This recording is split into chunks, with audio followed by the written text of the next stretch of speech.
Good morning, everybody. Doug Lane, Fast Lane Car Care. Today we're going to do the front two and a windshield strip on this Ford F-Series. It's 250. I'm going to show you how to take the rear view mirror off. A lot of people have questions on that. First off, let's show you this design. This is the dumbest design ever, in my opinion. Ford is pretty much the only one to use this. As you can see, we have this kind of spring retention system there. We need to, and it's got two little nubs on there, or dots, or whatever you want to call them.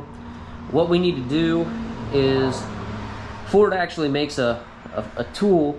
You pry on the glass. You put it against the glass, you pry and push that thing down, and you need to slide the mirror up off of it.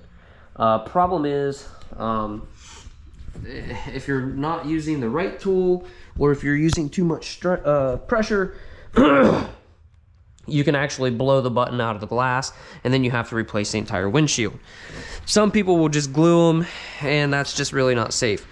So here is the Ford factory pry bar. I call it the factory pry bar. Ford uses two different designs. They use one that's just like a single spring or whatever, and then they use a double spring. Somehow that's become magnetic, so that's interesting. But anyway, mine has permanently been modified, aka broken. So Glass Shop taught me this trick, and sometimes you can even use a pry bar, like a legit pry bar. There's a little bit of a secret to it, and some people don't like, tint shops don't like messing with these. They refuse to take them off.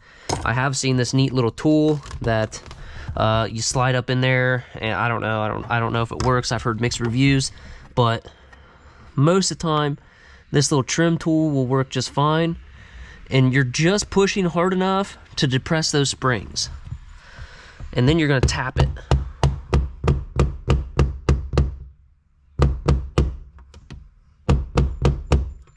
So if it doesn't come off very easily, just stop.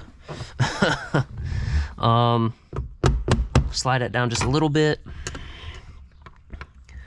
Sometimes what happens is the angle of this is just, it's not quite enough to push down the spring enough to get past those little nubs. So that's why I keep this as well.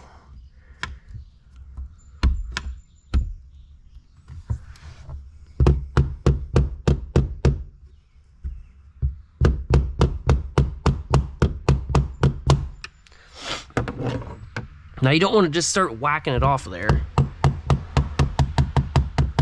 Just little taps. See how it's coming off there? Boom. Now, unplug it. Now,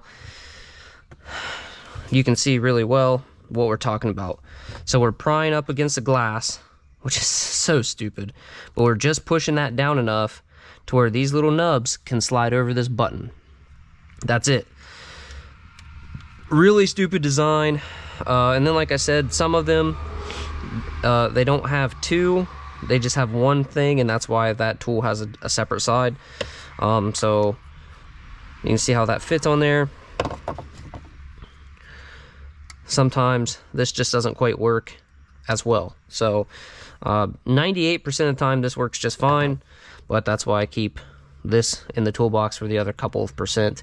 I'll show you how to put it back on, but I know most of you are probably going to skip off this video right now. You're basically going to put it back on there like so, and then I like to take this in a towel or use the other tool, and you're basically going to sit it up here like this and just kind of tap it back on there. Another thing you can do is put a little bit of your slip solution if you're a window tinter, a little bit of glass cleaner, something to lubricate this up a little bit, and it'll make it slide on there a lot easier.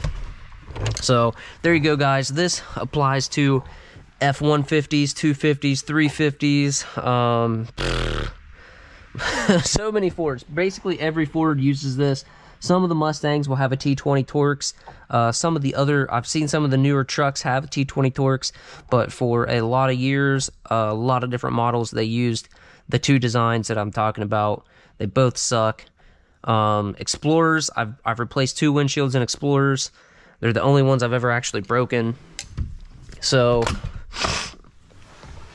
Fusions, all that stuff, Focuses, same deal. But for whatever reason, Explorers are the only ones I've ever broken. But there you guys go. I'm gonna get back to tinting this. Technically, like I said, most of you probably already skipped off, but technically I could have done this job without it, because we're only gonna run down to about here. Customer made me a line of about where he wants to strip, so we could have made it without it, but it's just gonna make it a cleaner install, and it's gonna make it an easier process. So thanks for watching.